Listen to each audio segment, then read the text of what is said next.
pictures and the text boxes. So the three pictures, basically you can put anywhere just so that it doesn't interfere with the spreadsheet and so that you can see everything behind it. So you can put a logo here. Say I want to insert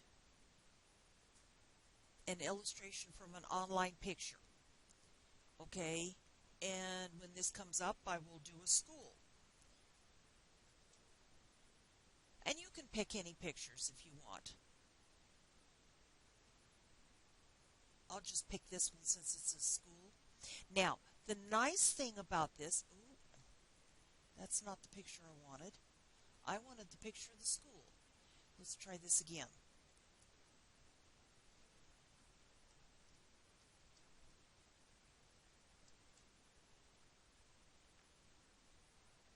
I'm going to pick this one picture. Apparently I picked two pictures last time. The nice thing about inserting a picture in Excel is you do not have to worry about doing the word wrap on it, because you can move pictures around. See how I'm clicking? I left click on it and I can move it around how I want. It's not like in Word where you have to do that. But what I do need to do is I need to make this much smaller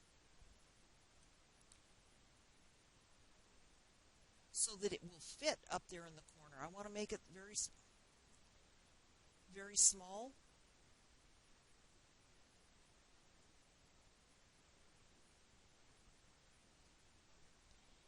Okay, I'm going to put this up in the upper corner. So what I need to do is move back over here and resize this until it fits up here.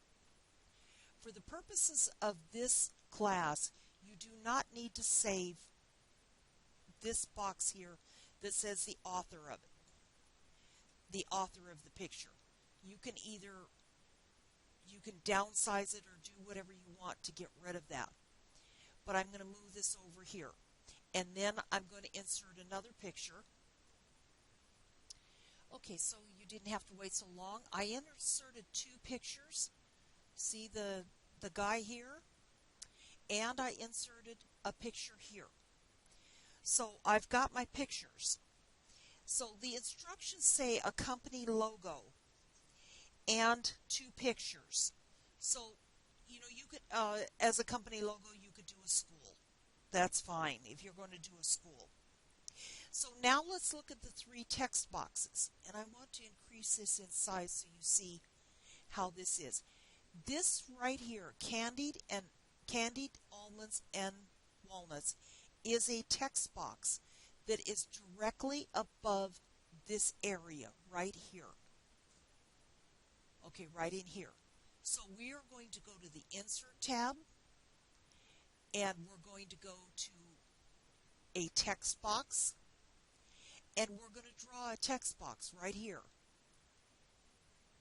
And what that text box, what we need in there is candied,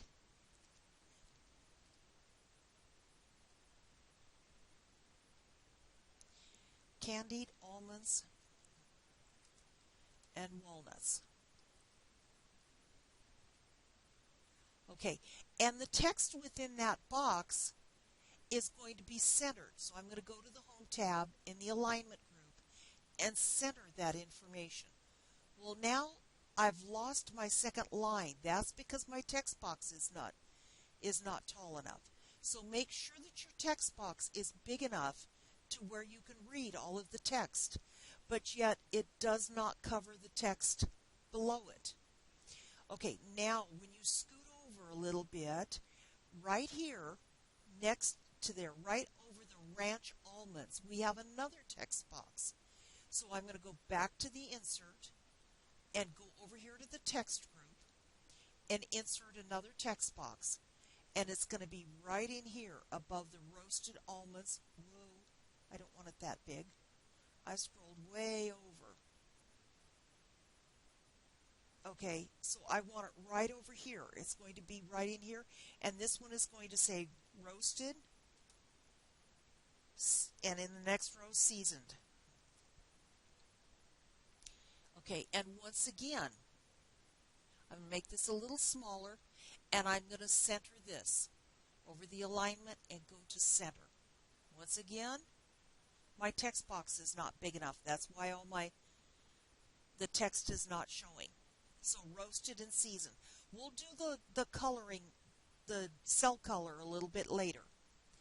Now, the last one that we have is this one that says $10 per bag.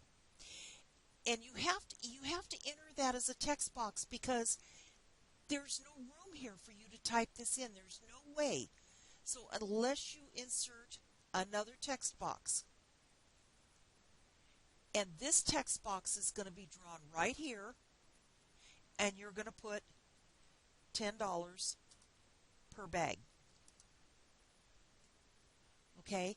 And then what you're going to do is you're going to take this one and you're going to rotate it just like is in the sample. So that's going to be rotated the same way that these other cells are.